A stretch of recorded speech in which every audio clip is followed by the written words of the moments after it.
Είναι πυραμίδα? Λοιπόν, καταρχήν να ξεκαθαρίσουμε ότι ένα πυραμιδικό σύστημα είναι παράνομο, δεν έχει προϊόν και δεν θα μπορούσε να λειτουργήσει στην αγορά εργασίας.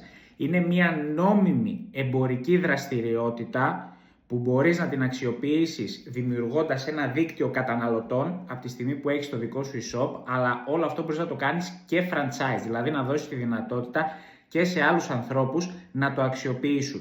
Εάν εμπρόκειτο για πυραμίδα, τότε το κάθε κατάστημα το οποίο είχε e-shop και πουλούσε ένα προϊόν ή υπηρεσία θα ήταν πυραμίδα, θα ήταν παράνομο και επίσης όλα τα γνωστά franchise που ξέρουμε πάλι θα ήταν πυραμίδα. Οπότε με κοινή λογική όχι. Είναι ένα νόμιμο εμπορικό σύστημα επιχειρηματικής δραστηριότητας που αν το αξιοποιήσεις μπορεί να σου δώσει ένα πολύ καλό έξτρα εισόδημα part-time ή full-time.